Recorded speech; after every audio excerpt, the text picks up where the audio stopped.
Well, Vi, welcome again to the Radical Rhythm podcast.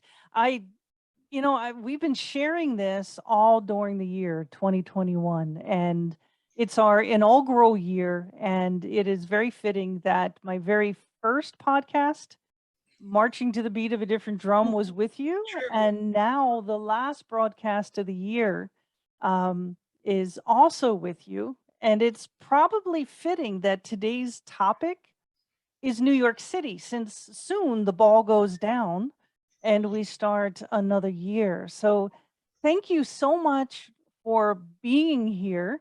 Um, we're going to tell stories tonight, and I can't wait. But right now, can you talk a little bit about the library? This year has been transformational for the Carter Johnson Leather Library, in my opinion, anyhow. Um, do you want to take a couple minutes and talk about the library and kind of what has happened this year before we get into our stories? You do realize that if I start talking about this year in the library, we're going to have to do a whole separate filming for what we had intended to do. That is true. That is You true. prepped for that? I mean, we could Yeah, do this in two parts. that is true. Okay. Tell us, the library 2021, I mean, COVID hit in March of 2020, and we've all had to pivot. And you have pivoted as well. Pivot, flipped, backflip, taking a roller coaster. It's been, Toni, it's been an amazing ride. Uh, for thousands of different reasons that I'm not even sure I can begin to articulate. And you've been with me for about 85% of this rocket ride. Where do I begin? Uh, I really thought that getting housebound or area bound for me would be a better version of that because I could go back and forth between my home and the library and center.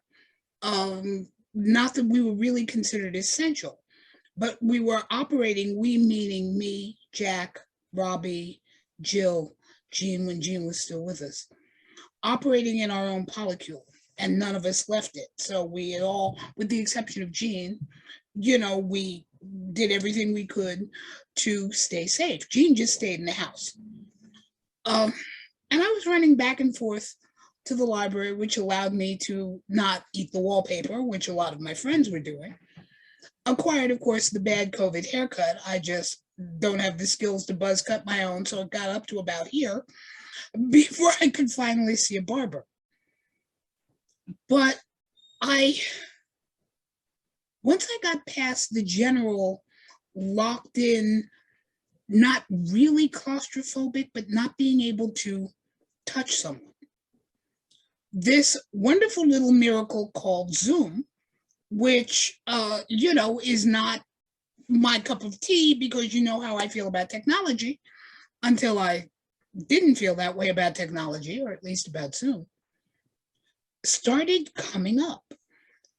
Kylie Marie asked if I would do a talk for her group because everybody was going off the walls. So I said, sure, explain how you do this, Ricky. And she walked me through the initial process. Mom, it's no different than a one-on-one like we're doing. Just press the button and more faces than just 2 or 3 of us will pop up. Now, she said a couple, I'm thinking a dozen. Would you do what good grandmoms do and tell us stories? Sure. So I clock in and I keep hearing bells going off, realizing it's actually not my belfry. And all of these people were waiting to be admitted because I saw the little sign on my computer and I'm going, what's up, girlfriend? And she said, oh, they're just people coming to hear you tell stories. Okay, well, we hadn't started to record, but I was watching all of this on my monitor, and we got to 20 and then 50 and then about 100, and the numbers kept going, and I hit the oh my God point. How many people are coming into this? After getting over the initial shock, and then being able to tell some stories, answer some questions, be in the middle of some wonderful dialogue with a couple of hundred people on Zoom, which I had no idea Zoom would do at that time. This whole Zoom thing wasn't bad. A few weeks later, Jill started climbing the walls and trying to think of what she could do, because she's not accustomed to being home, to interact with people, and decided she was going to do a woman's version, a leather woman's version of The View. Just girlfriends having a glass of wine, sitting around as close as we could get to sitting around the collective table and talking. And I can't even remember half of the subjects we broached. It was a lot of fun for the 7 of us who were talking. And they had managed to convince me that I shouldn't see, I guess it's the overall view rather than just the presenter's view. And there were 100 people listening in. Wow. This is beginning to be a rather interesting way to communicate. Nothing will ever be being able to hug someone, but it's a whole lot better than isolation. So, we're doing this. Then Jill says, the library, with all of the knowledge that's here, ought to do a version of Jeopardy. Mm-hmm. Well, when I kind of stopped laughing, because Jeopardy has a personal history with my family. My youngest aunt was a Jeopardy champion and a Jeopardy grand champion. So, wow. What kind of weird leather questions, being the trivia expert, or at least leather trivia expert, could I come up with? So she reminded me, no, we have to write the answers. They have to figure out the questions. We worked it backwards. She would ask questions. I would figure out the answer, and then we'd reverse it. And the library sponsored a game show. A little weird, but what the heck, it worked. So we did it twice, and then did a tournament of champions. And it was fun. And people were calling, Robbie to try and get answers. Boy, you're the assistant director. What's the answer to? And it allowed a little bit more exposure for the library and a fun distraction. Toni, probably by August or so, I had attended more events in those few months and had broadcasts from the library and some fun from the library than I would probably have financially been able to do in a year and a half's time. It was wonderful for a senior citizen or people on a fixed income. So I started walking around with my very shaky phone camera, and you know how bad I can be with a phone camera, and showing people certain things in the library, programs or artwork. And it became a way of sharing information with someone who was actually more cooped up than I was, because at least I had the freedom of the library and home. And then the first event rolled around that was huge, which was the Flame Conference. And when Master David called and said the money raised from the Flame Conference is going to be donated to the Carter Johnson, I picked up my jaw and resat it after getting over the initial shock. And I'm figuring, this would be wonderful. Maybe we'll get 1,000 or 1,500, and I won't feel as panicked in terms of how much money do I have to take out of my budget to pay the library's bills. Well, as it turned out, that donation was a little over $8,000. It is, to this day, the largest donation the library has ever received, all from COVID.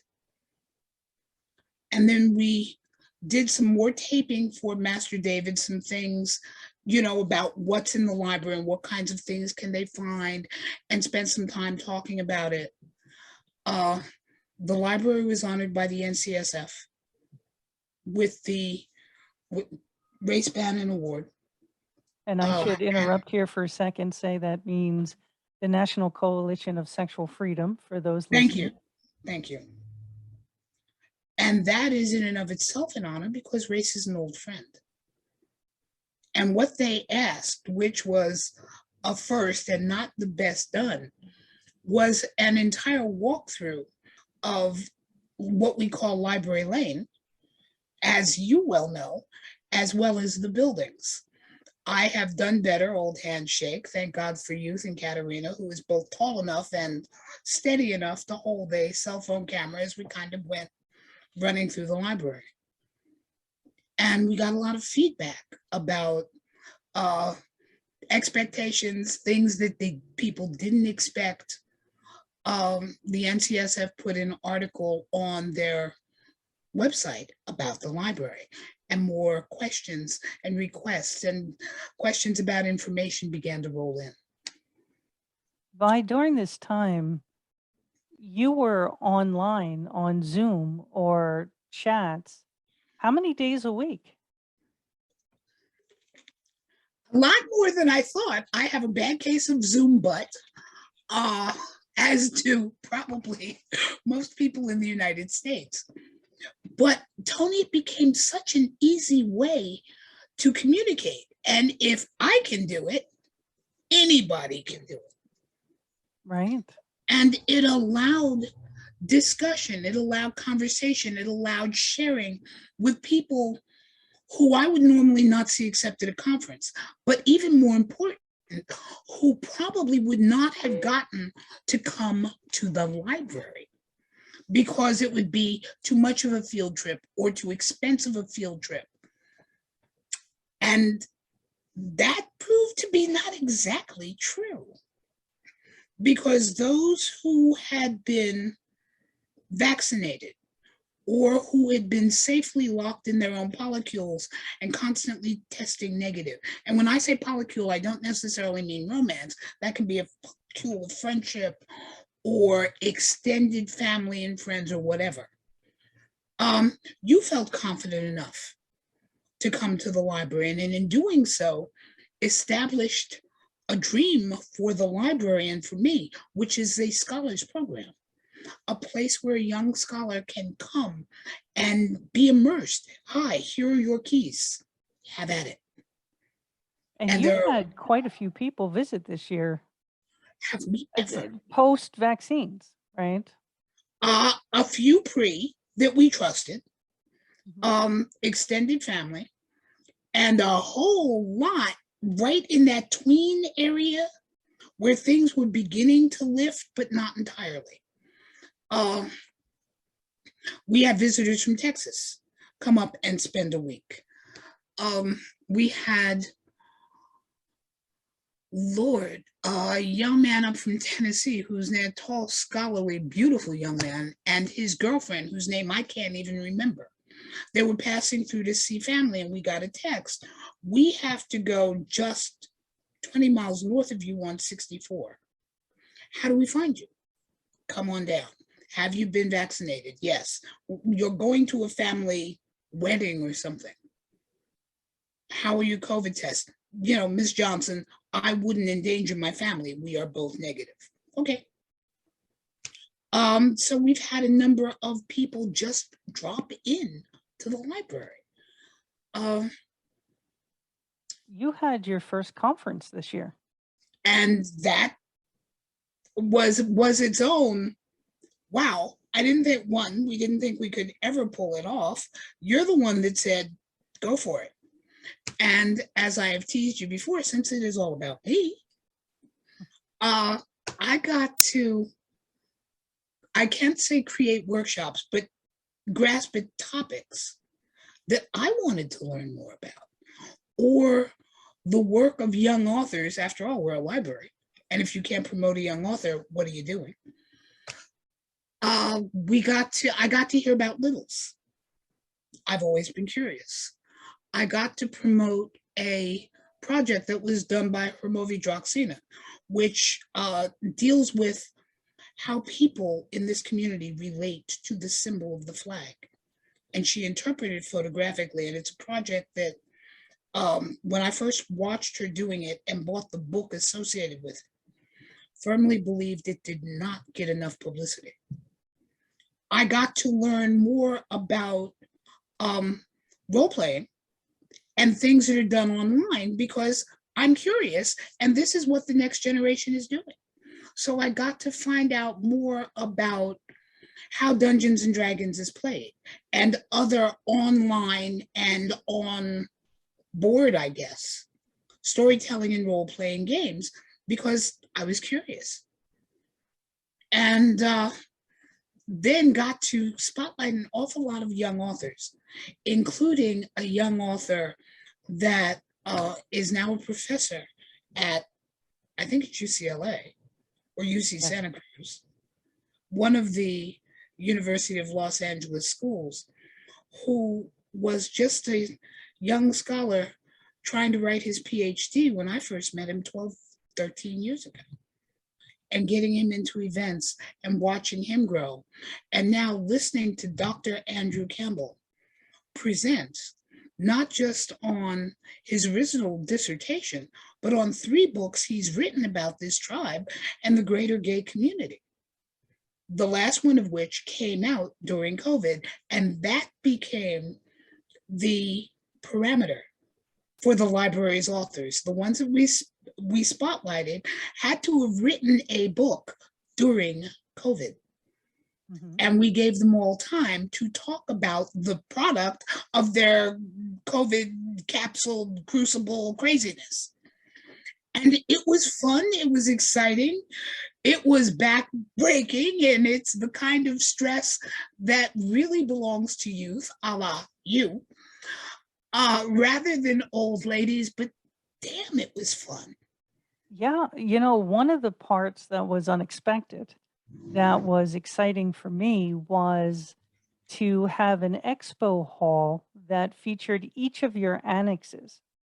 And folks don't realize this, the Carter Johnson Library started out as a mobile library, moving from event to event, bringing history to those that are part of the history, the newest generation.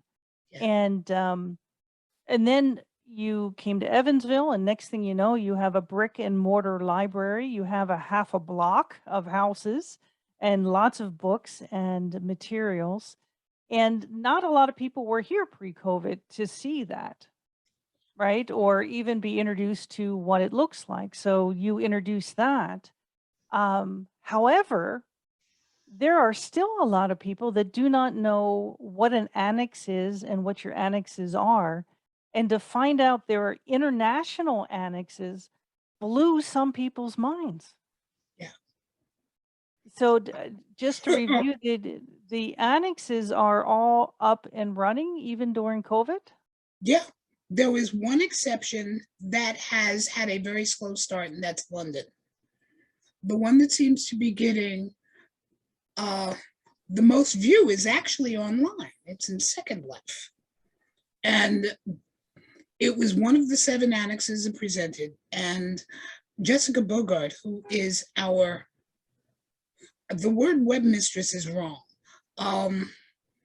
Because Second Life is a whole lot more than a website. It's an entity unto itself, where those lines between next gen reality, that which AI is quickly bringing us, and the old fashioned world of you can see it, you can feel it, you can touch it, you can hold it, are really beginning to blur. Right. For those that don't know, it's a virtual reality, and AI refers to artificial intelligence. And I'm not sure everybody knows. I mean, when we started talking about this 6 months ago, I didn't know what you were talking about. And now I've had the most wonderful tour through Second Life. Yes. It is the most magical library I have ever seen. Yes. And I can't begin to explain or even describe its beauty. It really is the kind of thing you've got to see, i.e., get yourself temporarily immersed in, preferably on the biggest screen you can find, to even begin to understand. When I was asked about it, and I'm going back almost 10 years, by Mistress Sly of Boston, who asked whether or not we had a presence on Second Life, and then she had to explain what she was talking about. For a lot of different reasons, mostly her health, it kind of got tabled until one of my young grandchildren said, Grandma, I want to put a library on Second Life. And I went, that sounds vaguely familiar. Show me. And she did. And I was somewhere between amazed, awed, and very confused in terms of some of the avatars, although they say people, that I interacted with are more real to the faces behind the avatar than what would be my reality. So she used some talents that come directly from God to start sketches and then creating a world that is stunningly beautiful and very real. It snows, it rains, the leaves fall, the blossoms come up, the water is lapping against the shore. Your avatar can find a quiet place to sit by a fire or have someone else walk up and engage you in conversation. That in and of itself took a while to get used to. And she said, Grandma, I'm building a library. In your wildest fantasies, what would the interior of the building look like? I described it to her based on Toni DeBlas's library. And Toni, you and I have talked about that. And she created the interior, then created the building to go around it. And then started to create this island with streets and houses and campgrounds and coffee shops and a place for those who role play in gore and places for, I watched a live action dance once and went, okay. Oh, I'm not even sure where the lines are between reality and fantasy anymore. But we named Did it. she create it during 2021 or you just showed it off in 2021? She started it in 19, completely wiped it out because she didn't like it, and started again in 2021. And it never finishes because she's constantly changing it. Right. She's adding or changing seasons. There have been 2 online fundraisers, one for breast cancer and one for, I think, multiple sclerosis at the Athenaeum, which is actually the name of the library. The island is the Carter Johnson's. I can't remember what the full name is of the island. One was a run where the avatars are running all over the island and stopping at advertisers' booths. Can you believe this? Mm-hmm. And spending the currency of the island, which is then converted and given to the charities. And that's just one of the library's annexes. That is the one that is online. Right. And you have one in Thailand? Singapore, actually. Singapore and Costa Rica? Singapore and Costa Rica are the 2 that are running for the local groups, which is basically what it was created for, to let in Thailand, now you've got me doing that, and to let students in Singapore have access to some materials, and we keep sending material over there. The same thing with Costa Rica. When Master Tainu goes down to visit, if books are available, he just mules them down for us. And then, let's see if I can do this in reverse order and not forget any of the children, or I'll get my head handed to me. Florida, Atlanta, Hampton Roads, Baltimore, which is the Mid-Atlantic region, Boston, who calls themselves the Revolutionaries. We are now negotiating for Colorado. As a matter of fact, they're due in here sometime at the end of next week to talk about creating a Carter Johnson. And the one that is temporarily on hold because the young lady who wants to build it just lost her husband to cancer. And that's London. England. London, England. Wow. You also have one in Seattle. Seattle is the baby. See there, I'm forgetting my kids. That's what happens when you forget the youngest. They'll kill me. And Texas, right? And I forgot my rebels in Texas. See, I was running up the coast and forgot that I also moved away from the coast. Right. And they did their thing during COVID, either broadcasting or hosting information parties. Hi, you know, this is what you want to see. We put it in the basket so that you can come and pick something up, which is part of what Seattle was doing. When Oakman and Diamond, where the Florida Annex is stationed, had requests for information, they would simply put it out where their community could get it and return it. They've all been very active, even through COVID. And part of the real joy of the event we did earlier was, first and foremost, being able to showcase. So that was fun. They all did different presentations unique to the flavor of their annex and submitted them. And we haven't gotten much past February yet. Right. So let me ask one more question for this segment of the podcast. You know, we've been talking about 2021. I guess I have two questions. Well, maybe even three. In your wildest imagination, would you have thought that the library would have accomplished so many things during this period of time in COVID? Not a shot. And I've got a pretty wild imagination. We have raised more money in these past 14 months. Let's go back 14. Than the library has raised probably in the last 6 or 7 years.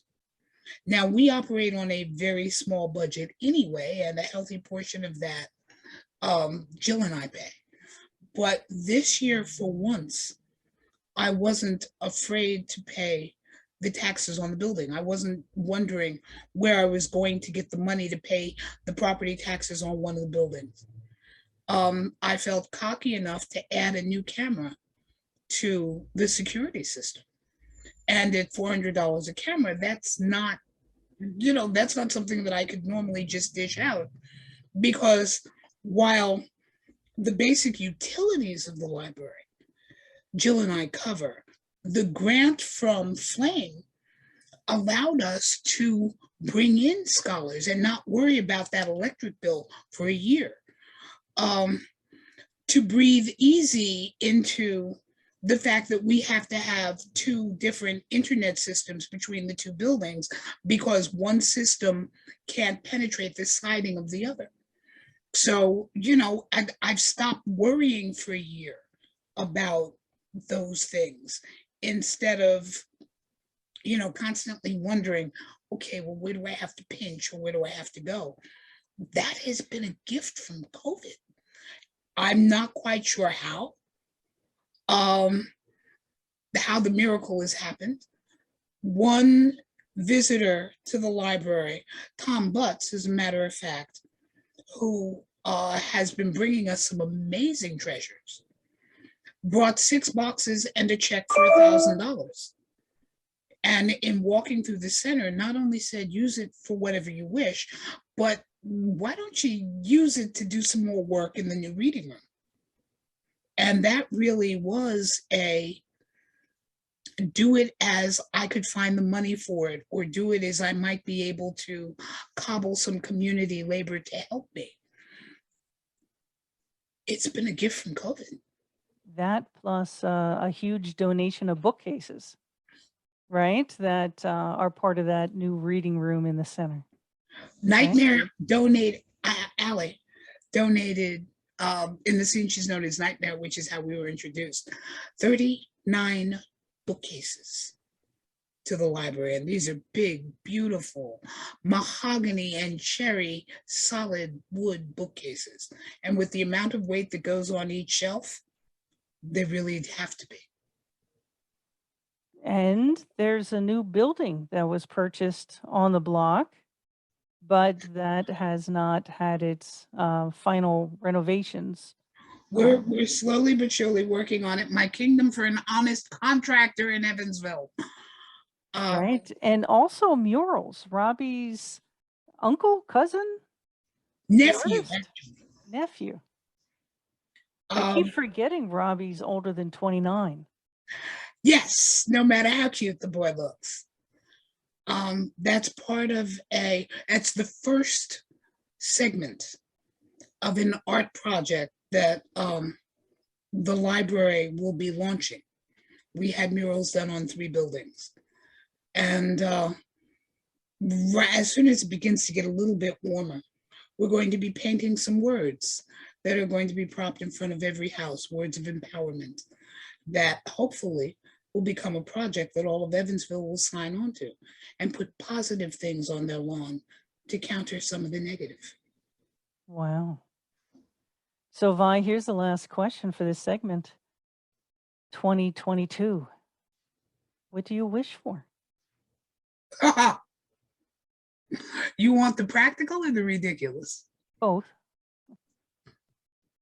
The practical is probably scaring my next door neighbor, and he's a sweet guy, no harm, no foul. But he's renting the house next door to the library on the other side of the center. And I really wish he would rent a house somewhere else and the owner of that house would sell it to me. That's on the more semi-practical side, with talking about the block with the lot across the street, which is empty. Hopefully getting the owner of that vacant lot to also sell it to me, because Jean's last wish was that the library have a park, a place where everyone could come with no reservations, and asked that we put his ashes there. Wow. Now, that's the practical. When one of us hits the lottery, or anyone else who might be listening to this, I'm not greedy. I don't need 25 million. 10 is fine. There is a vacant lot, as I think you remember, at the end of the block. Big vacant lot right across from Katerina Dulac and Sebastian's house. When money is no object, and I can find an honest designer and a contractor before I kick out of this plane called Earth, why take the library out of the neighborhood? Why not build the neighborhood around the library? To put a building there that ultimately would give about 10, maybe 12,000 square feet, that would still look like home. Because that's been an interesting lesson in these past 14 months. I pouted, as I think you know, when we lost the building that I had hoped to get. And as the scholars have come home, as people have come to visit, the response has been a very relaxing, kick off your shoes, grab a book, and settle down at home kind of feeling. And you can't get that with commercial buildings. They feel commercial. They feel like an institution rather than a place called home. Right. So I want a big, broad, bad, probably hacienda or villa style that has 4 wings, an inside courtyard, a place for people to stay, a place for people to wander, a place for people to get fresh air, and 1 story so I don't have to climb stairs, and a basement that guarantees, I shouldn't say basement, lower levels that guarantee climate control and safety for the treasures the library is acquiring. That is absolutely wonderful. The highlight of my 2021 Vi has been the time that I've spent at the library. And when I do come, I feel at home. And that is the whole library family. They just wrap their arms around you, and you can just put up your feet, sit in the rare book room, pick a book, and just disappear to a different time and place and read some really hot stuff. And since you are the senior scholar, are you going to even mention a word about what you are going to be doing in the library in 6 weeks? In a couple weeks. Well, I am very excited that we're going to have our first women's circle of scholars. Um, it seems that I've been collecting them over the year, and and as I meet them, mostly virtually, um, well, I have an opportunity to invite them to the library, and it's exciting. It's a group of folks that have PhDs or EDDs or working on their advanced degrees, and all of them are researching or write in a way that incorporates sexuality, identity, and sometimes kink. And what a wonderful place to meet and talk together in a circle. It'll be a small group this time, but I'm hoping that we can do this every year because we don't get an opportunity as scholars to talk to one another in the same space. We mostly put ourselves in a room and close the door and write and read, and we don't have time because we have these deadlines, right? So to take a long weekend and actually sit and just talk and share our ideas is going to be, I think, a highlight of 2022 for me. PJs. I'd love to say PJs only, but we need PJs, slippers, and occasionally, depending on the temperature, a coat so that when you answer the door, when the boys come over with food, you won't freeze. True, true. Thank you for being a guest on the podcast today, but more importantly, thank you for creating this space that is so open and welcome to so many folks from many different backgrounds that are now calling Evansville home. Thank you.